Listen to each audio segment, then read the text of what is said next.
तो दोस्तों, क्या आप जानते हैं कि 1200 दिनों में बनाया गया टाइटैनिक सिर्फ 2 घंटों में क्यों डूब गया? 10 अप्रैल 1912 यह वो दिन था जब दुनिया का सबसे बड़ा और महंगा जहाज टाइटैनिक अपने पहले सफ़र के लिए बिल्कुल तैयार था। उस दिन अटलांटिक ओशन में समुद्री तूफान आने का दूर दूर तक कोई चांस नहीं था। जहाज में 1500 पैसेंजर सवार भी हो चुके थे और लाखों लोग डॉक पर टाइटैनिक के पहले सफ़र को देखने के लिए खड़े थे। लेकिन इसमें कुछ ऐसी गलतियां हुई जिसके कारण किसी को भी यह अंदेशा नहीं था कि टाइटैनिक का पहला सफ़र उसका आखिरी सफ़र होगा। तो आज की वीडियो में हम जानेंगे 6 big mistakes that sank the unsinkable Titanic. Infotube की वीडियो में आपका स्वागत है। ऐसी कौन सी 6 गलतियां थी जो 40 साल एक्सपीरियंस रखने वाले टाइटैनिक के कैप्टन एडवर्ड स्मिथ को भी नज़र नहीं आई? कैप्टन के 40 साल के एक्सपीरियंस को तो छोड़े, ये गलतियां टाइटैनिक ऑपरेट करने वाली company the white star line, जिसको 107 शिप्स ऑपरेट करने का एक्सपीरियंस था, उनको भी नज़र नहीं आई। और तो और टाइटैनिक मैन्युफैक्चर करने वाली कंपनी हैलैंड एंड वुल्फ को भी नज़र नहीं आई, जिन्होंने सिर्फ टाइटैनिक से पहले ही 500 से ज़्यादा शिप्स मैन्युफैक्चर की थी। टाइटैनिक की कंस्ट्रक्शन लगभग 1907 में हुई थी और 3 साल का वक्त और 2000 वर्कर्स की मेहनत के बाद जहाज़ को तैयार कर लिया गया, लेकिन उसको टेस्ट करने का फेस अभी बाकी था। टाइटैनिक बनाने वालों का उस पर भरोसा तब पड़ा जब टाइटैनिक ने अपना पहला टेस्ट कामयाबी से पार कर लिया।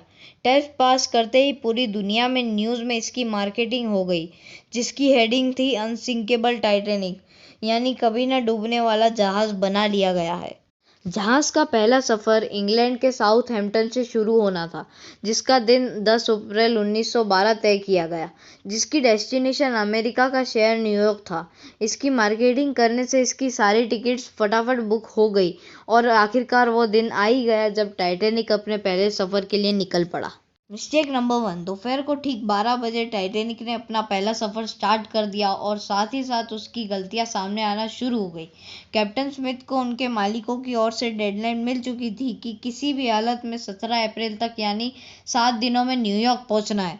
इसकी वजह से कैप्टन ने जहाज़ की रफ्तार शुरू से ही तेज़ रखी और यही थी टाइटैनिक की सबसे पहली गलती। थोड़ी देर में जहाज साउथहैम्पटन के पोर्ट को इतना पीछे छोड़ गया था कि अब दूर दूर तक नीले समुद्र के अलावा कुछ नजर आ ही नहीं रहा था। Mistake number 2। अब टाइटैनिक को चलते हुए 3 दिन हो गए थे। फ्रांस और आयरलैंड में थोड़ी देर स्टॉप के अलावा टाइटैनिक 72 घंटे से नॉन स्टॉप न्यूयॉर्क की तरफ बढ़ता जा रहा था। यह 14 अप्रैल 1912 की शाम थी। समुद्र पर हर तरफ खामोशी और धुंध छाई हुई थी, जिसकी वजह से विजिबिलिटी काफ़ी कम हो चुकी थी। उसी रात एक जहाज़ जो टाइटैनिक से कुछ ही घंटे आगे था, उसके कैप्टन ने टाइटैनिक को समुद्र में चट्टानें यानी आइसबर्ग्स के बारे में वार्निंग दी थी। एक्सपर्ट्स के हिसाब से 6 बार वार्निंग दी गई थी, पर लापरवाही की वजह से इनसे इम्पोर्टेंट वार्निंग मिस हो गई। इन वार्निंग्स को अगर सीरियस लिया जाता तो आगे का सीन ही कुछ अलग होता। Mistake number 3। जहाज़ की स्पीड भी बहुत ज़्यादा थी और इनसे इम्पोर्टेंट वार्निंग मिस भी हो चुकी थी। टाइटैनिक अब बहुत तेज़ी से आइसबर्ग की ओर बढ़ता जा रहा था, पर अभी भी टाइटैनिक को हादसे से बचाया जा सकता था, क्योंकि टाइटैनिक के पहरेदार सतर्क थे, जो आइसबर्ग को देखकर कैप्टन को बताने के लिए तैयार थे। लेकिन दूर से देखने के लिए इनके पास एक चीज़ मौजूद ही नहीं थी, जो चीज़ थी दूरबीन। दूरबीन ना होने की वजह से आइसबर्ग को ना देख सके। यही थी टाइटैनिक की तीसरी गलती। आइसबर्ग की खबर कैप्टन स्मिथ को उस वक्त दी गई जब जहाज के सामने एक फुटबॉल फील्ड जितना आइसबर्ग है, लेकिन अब बहुत देर हो चुकी थी क्योंकि आइसबर्ग बहुत करीब आ चुका था। Mistake number 4। क्योंकि अटलांटिक ओशन में शिप्स को आइसबर्ग का सामना करना पड़ता है, जिसको बड़े बड़े जहाज हैंडल कर लेते हैं। शायद कैप्टन स्मिथ ने भी यही सोचा था। आइसबर्ग की खबर मिलते ही कैप्टन ने जहाज के इंजन को बंद करने का हुक्म दिया और साथ में टाइटैनिक की दिशा बदलने का ऑर्डर दिया। बेशक कैप्टन ने आइसबर्ग से बचने के लिए बहुत कोशिश की, पर आइसबर्ग बहुत करीब आ चुका था, तो कोशिश नाकाम रही और आइसबर्ग टाइटैनिक के सेंटर से टकरा चुका था।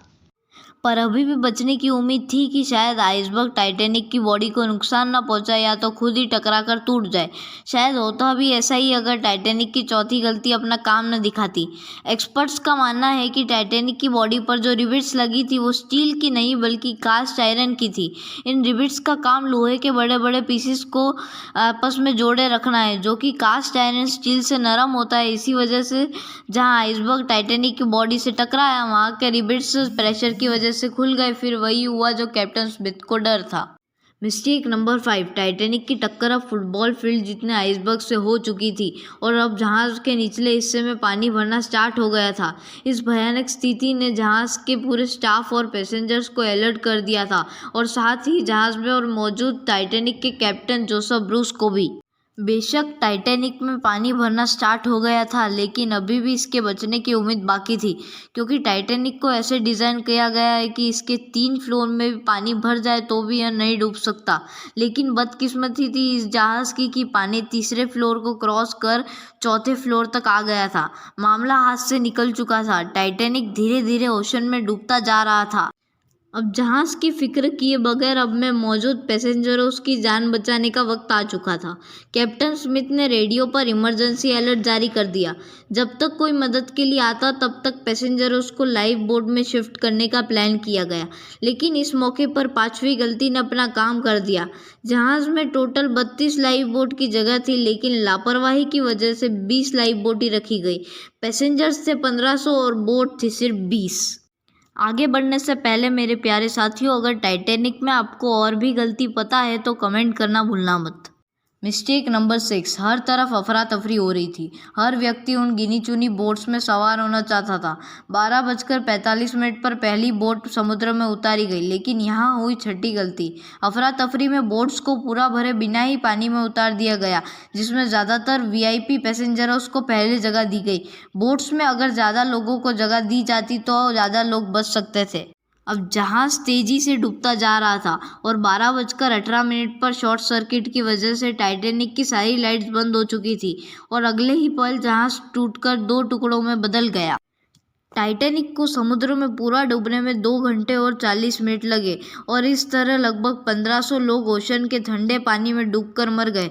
उस समय पानी का टेम्परेचर 2 डिग्री सेंटीग्रेड था। पैसेंजर्स पानी में छलांग भी लगाते तो भी कोई बचने का चांस नहीं था।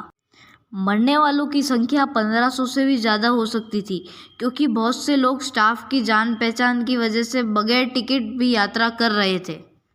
मैं आशा करता हूँ आपको यह वीडियो पसंद आएगा, तो आप लाइक एंड सब्सक्राइब ज़रूर करें। धन्यवाद।